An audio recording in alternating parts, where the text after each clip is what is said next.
Até que ponto conseguimos distinguir o real do imaginário? Olá, jovens.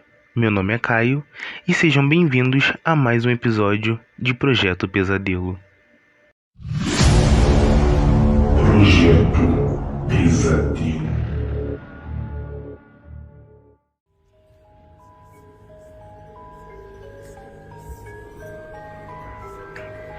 Deixe-me começar dizendo que Peter Thompson era viciado em heroína. Nós éramos amigos na faculdade e continuamos sendo após eu ter me formado. Note que eu disse eu. Ele largou depois de 2 anos mal feitos. Depois que me mudei do dormitório para um pequeno apartamento, não via Peter com muita frequência. Nós costumávamos conversar online às vezes. Houve um tempo que ele não ficou online por 5 semanas seguidas. Eu não estava preocupado. Ele era um notável viciado em cocaína e drogas em geral, então eu assumi que ele apenas parou de se importar. Mas então, uma noite, eu o vi entrando. Antes que pudesse começar uma conversa, ele me mandou uma mensagem. David, cara, nós precisamos conversar. Foi quando ele me disse sobre a Casa Sem Fim. Ela tinha esse nome pois ninguém nunca alcançou a saída final. As regras eram bem simples e clichês. Chegue na saída final e você ganha $500, 9 cômodos no total. A casa estava localizada fora da cidade, aproximadamente 7 km da minha casa. Aparentemente, ele tentou e falhou. Ele era viciado em heroína e sabe-se lá mais o que, então eu imaginei que as drogas tinham feito ele se cagar todo por causa de um fantasma de papel ou algo do tipo. $500 soava bom demais para ser verdade. Eu precisava tentar. Fui na noite seguinte. Quando eu cheguei, imediatamente notei algo estranho sobre a casa. Você já viu ou olhou algo que não deveria te assustar, mas por alguma razão te gelava a espinha? Eu andei através da construção e o sentimento de mal-estar apenas aumentou quando eu abri a porta da frente. Meu coração desacelerou e eu soltei um suspiro aliviado quando eu entrei. O cômodo parecia como uma entrada de um hotel normal decorada para o Halloween. Um sinal foi colocado no lugar onde deveria ter um funcionário. Se lia, quarto 1 por aqui, mais 8 a seguir. Alcance o final e você vence. Eu ri e fui para a primeira porta. A primeira área era quase cômica. A decoração lembrava o corredor de Halloween de um Kmart, cheia de fantasmas de lençol e zumbis robóticos que soltavam um grunhido estático quando você passava. No outro lado tinha uma saída, a única porta além da qual eu entrei. Passei através das falsas teias de aranha e fui para o segundo quarto. Fui recebido por uma névoa assim que abri a porta do segundo quarto. O quarto definitivamente apostou alto nos termos de tecnologia. Não havia apenas uma máquina de fumaça, mas morcegos pendurados pelo teto e girando em círculos. Assustador. Eles pareciam ter em algum lugar da sala uma trilha sonora em looping de Halloween, que qualquer um encontrava em uma loja de R$1,99. Eu não vi um rádio, mas imaginei que eles tinham usado um sistema de PA. Eu pisei em cima de alguns jatos de brinquedo com rodinhas e andei com o peito inchado para a próxima área. Eu alcancei a maçaneta e meu coração parou. Eu não queria abrir essa porta. O sentimento de medo bateu tão forte que eu mal conseguia pensar. A lógica voltou depois de alguns momentos aterrorizantes, e eu abri a porta e entrei no próximo cômodo. No quarto 3 foi quando as coisas começaram a mudar. À primeira vista parecia como um quarto normal. Havia uma cadeira no meio do quarto com um piso de madeira. Uma lâmpada no canto fazia o péssimo trabalho de iluminar a área, e lançava algumas sombras sobre o chão e as paredes. Esse era o problema. Sombras. Plural. Com exceção da cadeira, havia outras. Eu mal tinha entrado e já estava apavorado. Foi naquele momento que eu soube que algo não estava certo. Eu nem sequer pensava quando automaticamente tentei abrir a porta de qual eu vim. Estava trancada pelo outro lado. Isso me deixou atormentado. Alguém estava trancando as portas conforme eu progredia? Não havia como, eu teria ouvido. Seria uma trava mecânica que fechava automaticamente? Talvez, mas eu estava muito assustado para pensar. Eu me voltei para o quarto e as sombras tinham sumido. A sombra da cadeira permaneceu, mas as outras se foram. Comecei a andar lentamente. Eu costumava alucinar quando era criança, então eu concluí que as sombras eram um produto da minha imaginação. Comecei a me sentir melhor assim que fui para o meio da sala. Olhei para baixo enquanto andava, e foi aí que eu vi. A minha sombra não estava lá. Eu não tive tempo para gritar. Corri o mais rápido que pude para outra porta e me atirei sem pensar no próximo quarto. O quarto cômodo foi possivelmente o mais perturbador. Assim que eu fechei a porta, toda a luz pareceu ser sugada para fora e colocada no quarto anterior.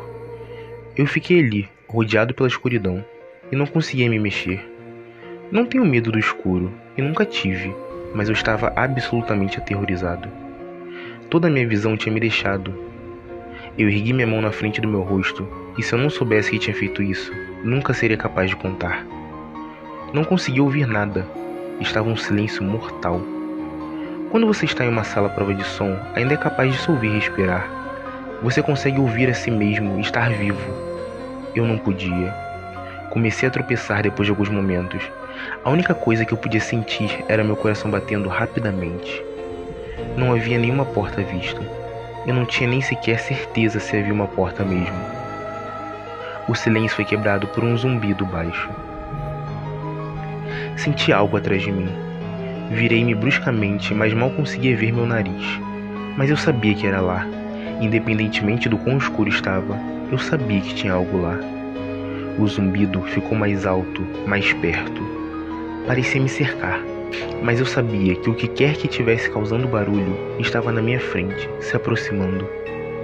Dei um passo para trás. Eu nunca tinha sentido esse tipo de medo. Eu realmente não conseguia descrever o verdadeiro medo.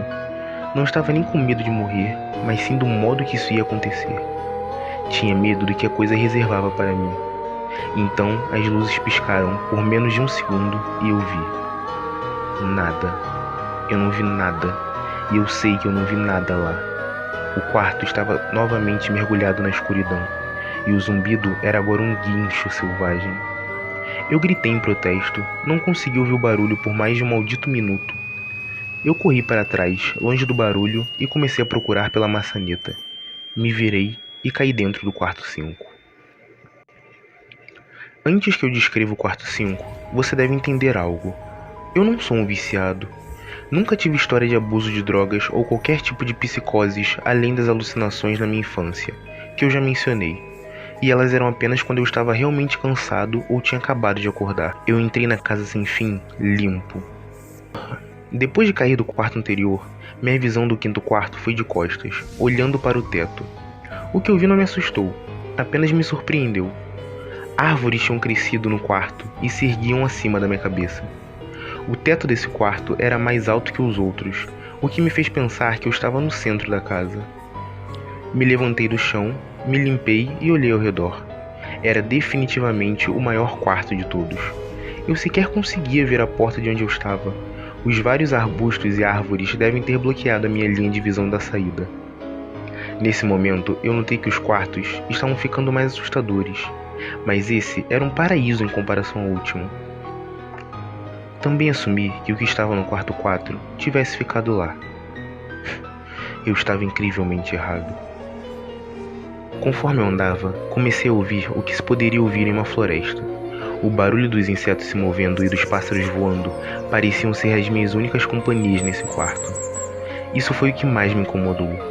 Eu podia ouvir os insetos e outros animais, mas não conseguia vê-los. Comecei a me perguntar o quão grande essa casa era. De fora, quando eu caminhei até ela, parecia como uma casa normal. Era definitivamente na maior parte da casa, já que tinha quase uma floresta inteira. A abóbada cobria minha visão do teto, mas eu assumi que ele ainda estava lá, por mais alto que fosse. Eu também não via nenhuma parede. A única maneira que eu sabia que ainda estava dentro da casa era por causa do chão compatível com os dos outros quartos, pisos escuros de madeira. Continuei andando na esperança de que a próxima árvore que eu passasse revelaria a porta. Depois de alguns momentos de caminhada, senti um mosquito no meu braço. O espantei e continuei. Um segundo depois, senti cerca de 10 mais deles em diferentes lugares da minha pele. Senti eles rastejarem para cima e para baixo nos meus braços e pernas, e alguns deles foram para o meu rosto. Eu me agitava freneticamente para espantá-los, mas eles continuavam rastejando. Eu olhei para baixo e soltei um grito abafado, mas um ganido, para ser honesto. Eu não vi um único inseto. Nenhum inseto estava em mim, mas eu conseguia senti-los. Eu ouvi eles voando pelo meu rosto e picando a minha pele, mas não conseguia ver um único inseto.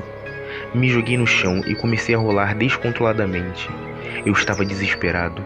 Eu odiava insetos, especialmente os que eu não conseguia ver ou tocar. Mas eles conseguiam me tocar e estavam por toda parte. Eu comecei a rastejar. Não tinha ideia para onde estava indo. A entrada não estava à vista e eu ainda não tinha visto a saída. Então eu apenas rastejei, minha pele se contorcendo com a presença desses insetos fantasmas. Depois do que pareceram horas, eu encontrei a porta. Agarrei a árvore mais próxima e me apoiei nela. Eu dava tapas nos meus braços e pernas sem sucesso. Tentei correr, mas não conseguia. Meu corpo estava exausto de rastejar e lidar com o que quer que tivesse no meu corpo. Eu dei alguns passos vacilantes até a porta, me segurando em cada árvore para me apoiar.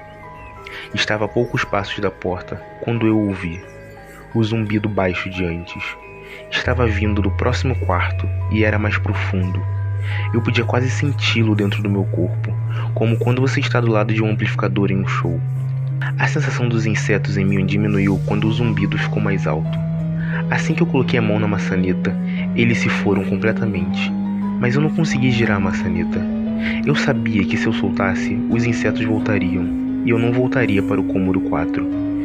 Eu apenas fiquei ali, minha cabeça pressionada contra a porta marcada 6, minha mão trêmula segurando a maçaneta.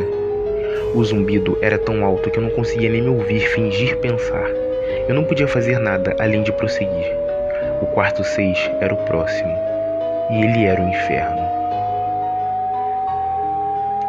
Fechei a porta atrás de mim, meus olhos fechados e meus ouvidos unindo. O zumbido me rodeava. Assim que a porta fechou, o zumbido se foi. Abri meus olhos e a porta que eu fechei sumira. Era apenas uma parede agora. Olhei em volta em choque. O quarto era idêntico ao terceiro, a mesma cadeira e lâmpada, mas com a quantidade de sombras corretas dessa vez. A única real diferença é que a porta de saída e a que eu vim tinham sumido. Como eu disse antes, eu não tinha problemas anteriores nos termos de instabilidade mental, mas no momento eu sentia como se estivesse louco. Eu não gritei, não fiz um som. No começo eu arranhei suavemente. A parede era resistente, mas eu sabia que a porta estava lá, em algum lugar. Eu apenas sabia que estava. Arranhei onde a maçaneta estava. Arranhei a parede freneticamente com ambas as mãos. Minhas unhas começaram a ser lixadas pela parede. Caí silenciosamente de joelho. O único som no quarto era um incessante arranhar contra a parede. Eu sabia que estava lá. A porta estava lá. Eu sabia que estava apenas lá.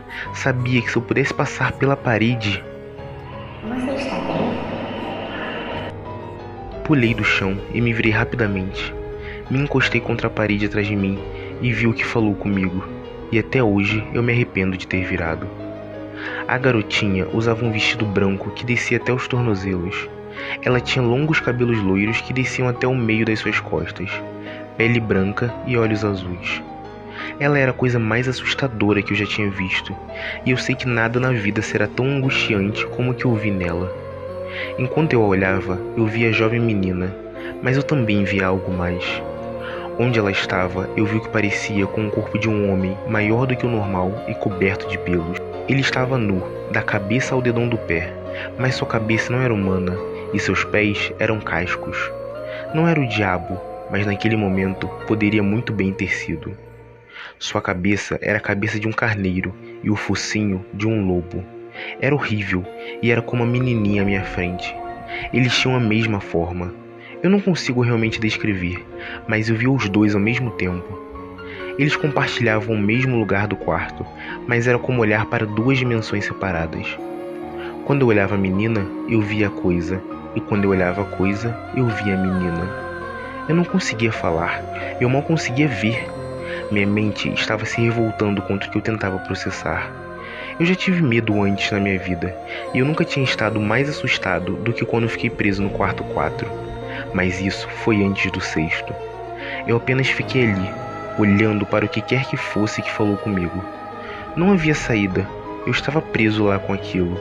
Então, ela falou de novo. Quando aquilo falou, eu ouvi palavras da menina, mas outra coisa falou atrás da minha mente, numa voz que eu não tentarei descrever. Não havia nenhum outro som. A voz apenas continuava repetindo a frase de novo e de novo na minha mente. E eu concordei. Eu não sabia o que fazer. Estava ficando louco e ainda assim eu não conseguia tirar os olhos do que estava na minha frente. Eu estava de lado, meus olhos bem abertos e a coisa olhando para mim. No chão na minha frente estava correndo um dos ratos de brinquedo do segundo quarto.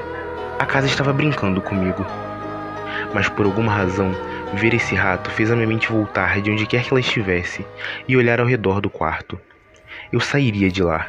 Estava determinado a sair daquela casa e nunca mais pensar sobre ela novamente. Eu sabia que esse quarto era um inferno e eu não estava pronto para ficar lá. No começo, apenas meus olhos se moviam. Eu procurava nas paredes por qualquer tipo de abertura. O quarto não era muito grande, então não demorou muito para que eu checasse tudo. O demônio continuava zombando de mim, a voz cada vez mais alta com uma coisa parada lá.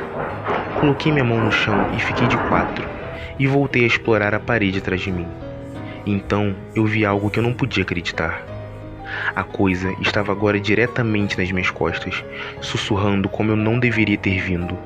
Eu senti sua respiração na minha nuca, mas me recusei a me virar.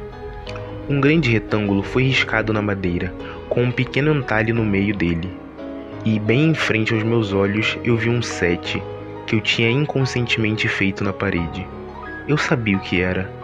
O quarto 7 estava bem onde o quarto 5 estava há momentos atrás. Eu não sabia como tinha feito aquilo. Talvez tenha sido apenas o meu estado no momento, mas eu tinha criado a porta. Eu sabia que tinha. Na minha loucura, eu tinha riscado na parede o que eu mais precisava, uma saída para o próximo quarto. O quarto 7 estava perto. Eu sabia que o demônio estava bem atrás de mim, mas por alguma razão, ele não conseguia me tocar. Fechei meus olhos e coloquei ambas as mãos no grande 7 na minha frente. E empurrei. Empurrei o mais forte que pude.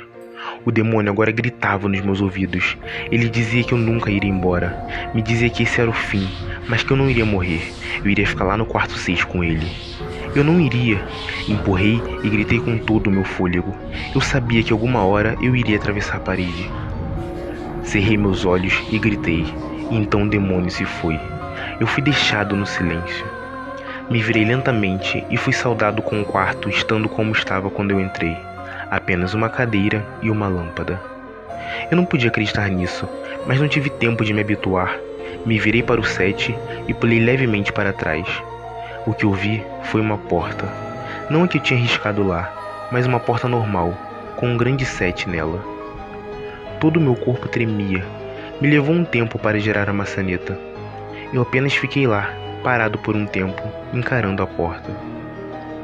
Eu não podia ficar no quarto 6, não podia.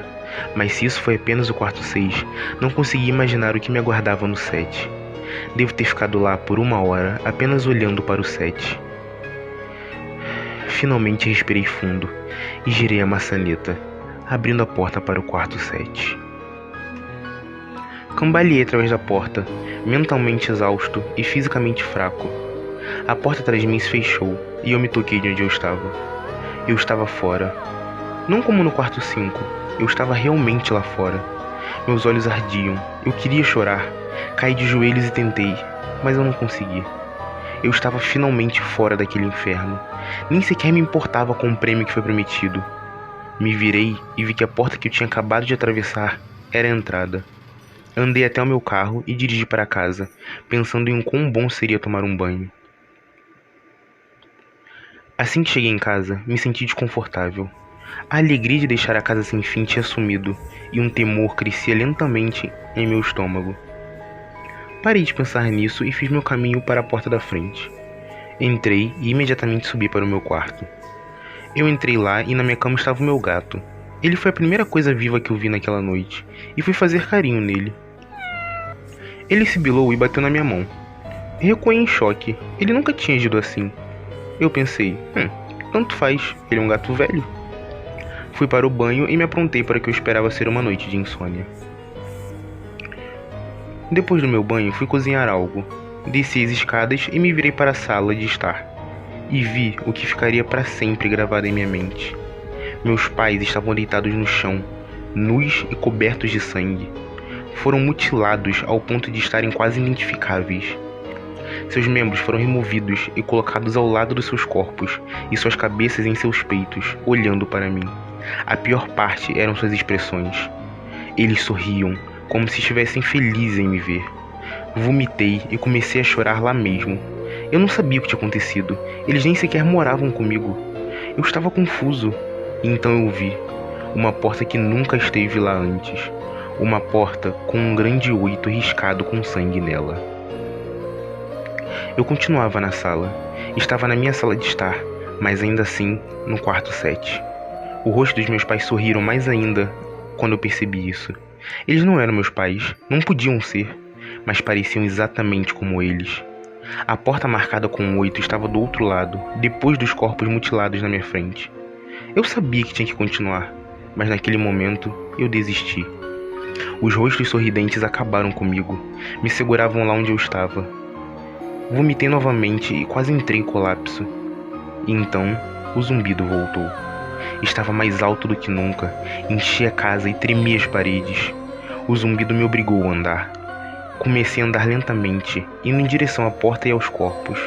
Eu mal conseguia ficar em pé, ainda mais andar, e quanto mais perto eu dos meus pais, mais perto do suicídio eu estava. As paredes agora tremiam tanto que pareciam que iriam desmoronar. Mas ainda assim, os rostos sorriam para mim. Cada vez que eu me movia, os olhos me seguiam. Agora eu estava entre os dois corpos, a alguns metros da porta. As mãos desmembradas rastejaram em minha direção.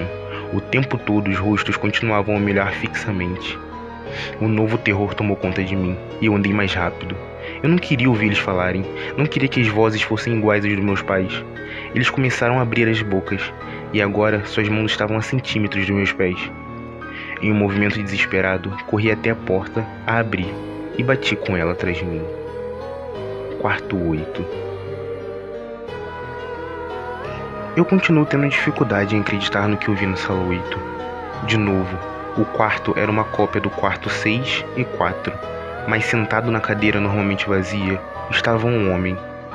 Depois de alguns segundos de descrença, minha mente finalmente aceitou o fato de que o homem sentado lá era eu. Não alguém que parecia comigo. Ele era David Williams. Me aproximei.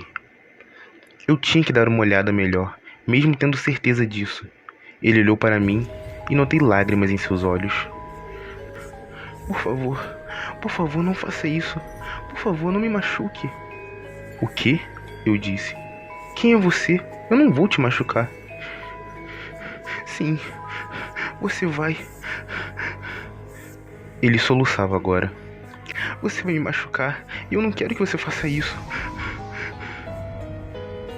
Ele colocou suas pernas para cima na cadeira e começou a se balançar para frente e para trás. Foi realmente bem patético de olhar, principalmente por ele ser eu, idêntico em todos os sentidos. Escute, quem é você? Eu estava agora a apenas alguns metros do meu duplicata. Foi a mais estranha experiência que eu tive, estar lá falando comigo mesmo. Eu não estava assustado, mas ficaria logo. Por que você? Você vai me machucar, você vai me machucar. Se você quer sair, você vai me machucar. Por que você está falando isso? Apenas se acalme, certo? Vamos tentar entender isso e então eu vi.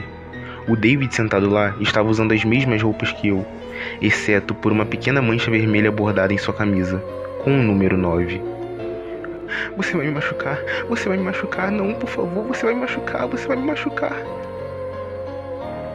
Meus olhos não deixaram um pequeno número no seu peito. Eu sabia exatamente o que era. As primeiras portas foram simples, mas depois elas ficaram mais ambíguas. 7 foi arranhada na parede pelas minhas próprias mãos. 8 foi marcada com o sangue dos meus pais. Mas 9, esse número era uma pessoa viva. E o pior, era uma pessoa que parecia exatamente comigo. David? Eu tive que perguntar. Sim, você vai me machucar, você vai me machucar. Ele continuou a soluçar e a se balançar. Ele respondeu ao David. Ele era eu, até a voz, mas aquele 9. Eu andei por alguns segundos enquanto ele chorava em sua cadeira. O quarto não tinha nenhuma porta, e assim como o 6, a porta da qual eu vinha tinha sumido. Por alguma razão, eu sabia que arranhar não me levaria a nenhum lugar dessa vez. Estudei as paredes e o chão em volta da cadeira, abaixando a minha cabeça e vendo se tinha algo embaixo dela. Infelizmente tinha. Embaixo da cadeira tinha uma faca, e junto com ela uma nota, onde se lia: para David, da gerência. A sensação em meu estômago quando eu li a nota foi algo sinistro. Eu queria vomitar, e a última coisa que eu queria fazer era remover a faca debaixo da cadeira. O outro David continuava a soluçar incontrolavelmente. Minha mente girava em volta de questões sem respostas. Quem colocou isso aqui? E como sabia o meu nome? Sem mencionar o fato de que eu estava ajoelhado no chão frio e também estava sentado naquela cadeira, soluçando e pedindo para não ser machucado por mim mesmo. Isso tudo era muito para processar. A casa e a gerência estavam brincando comigo esse tempo todo. Meus pensamentos, por alguma razão, foram para Peter. E se ele chegou tão longe ou não? E se ele chegou, se ele conheceu um Peter Terry soluçando na cadeira, se balançando para frente e para trás? Eu expulsei esses pensamentos da minha cabeça. Eles não importavam. Eu peguei a faca debaixo da cadeira, e imediatamente outro David se calou. David, ele disse na minha voz. O que você pensa em fazer? Me levantei do chão e apertei a faca na minha mão. Eu vou sair daqui. David continuava sentado na cadeira, mas estava bem calmo agora. Ele olhou para mim com um sorriso fraco. Eu não sabia se ele iria rir ou me estrangular. Lentamente, ele se levantou da cadeira e ficou de frente para mim. Era estranho. Sua altura e até a maneira com que ele estava eram iguais a mim. Eu senti o cabo de borracha da faca na minha mão e apertei ela mais forte. Eu não sabia o que eu planejava fazer com isso, mas sentia que eu ia precisar dela agora. Agora? Sua voz era um pouco mais profunda que a minha. Eu vou te machucar. Eu vou te machucar e vou te manter aqui. Eu não respondi. Eu apenas o ataquei e o segurei no chão. Eu tinha montado nele e olhei para baixo, faca apontada e preparada. Ele olhou para mim apavorado. Era como se eu estivesse olhando para um espelho. E então, o zumbido retornou, baixo e distante, mas ainda assim eu o sentia no meu corpo. David olhou para mim e eu olhei para mim mesmo. O zumbido foi ficando mais alto e eu senti algo dentro de mim se romper. Com apenas um movimento, enfiei a faca na marca de seu peito e rasguei. A escuridão inundou o quarto e eu estava caindo. A escuridão em volta de mim era diferente de tudo que eu já tinha experimentado até aquele ponto. O quarto 3 era escuro, mas não chegou nem perto dessa que tinha me engolido completamente. Depois de um tempo, eu não tinha nem mais certeza se continuava caindo. Me sentia leve, coberto pela escuridão. E então, uma tristeza profunda veio até mim. Me senti perdido, deprimido, suicida. A visão dos meus pais entrou na minha mente. Eu sabia que não era real, mas eu tinha visto aquilo, e a mente tem dificuldades em diferenciar o que é real e o que não é. A tristeza só aumentava. Eu estava no quarto 9 pelo que parecia dias, o quarto final, e era exatamente o que isso era, o fim. A casa sem fim tinha um final, e eu tinha alcançado isso. Naquele momento, eu desisti. Eu sabia que eu estaria naquele estado para sempre, acompanhado por nada além da escuridão. Nem um zumbido estava lá para me manter são. Eu tinha perdido todos os sentidos, não conseguia sentir eu mesmo. Não conseguia ouvir nada, a visão era inútil aqui, e eu procurei por algum gosto na minha boca, e não achei nada. Me senti desencarnado e completamente perdido. Eu sabia onde eu estava. Isso era o inferno. O quarto 9, ele era o inferno. E então aconteceu. Uma luz. Uma dessas luzes estereotipadas no fim do túnel. E então eu senti o chão vir até mim. Eu estava em pé. Depois de um momento ou dois para reunir meus pensamentos e sentidos, eu andei lentamente em direção a essa luz. Assim que eu me aproximei da luz, ela tomou forma. Era uma luz saindo da fenda de uma porta, dessa vez sem nenhuma marca. Eu lentamente andei através da porta e me encontrei de volta onde eu comecei, no lobby da casa sem fim. Estava exatamente como eu deixei. Continuava vazia, continuava decorada com enfeites infantis de Halloween. Depois de tudo que aconteceu aquela noite, eu continuava desconfiado de onde eu estava. Depois de alguns momentos de normalidade, eu olhei em volta tentando achar qualquer coisa diferente. Na mesa estava um envelope branco com o meu nome escrito nele. Muito curioso, mas ainda assim cauteloso, juntei coragem para abrir o envelope. E dentro dele estava uma carta escrita à mão. David Williams, parabéns, você chegou ao final da Casa Sem Fim. Por favor, aceite esse prêmio como um símbolo de sua grande conquista, de sua eterna gerência. Junto à carta tinham 5 notas de $100. Eu não conseguia parar de rir. Eu ri pelo que pareciam horas. Eu ri enquanto eu andava até o carro e ri enquanto dirigia para casa. Eu ri enquanto estacionava o carro na minha garagem e ri enquanto abria a porta da frente da minha casa. E eu ri quando eu vi um pequeno 10 gravado na madeira da porta.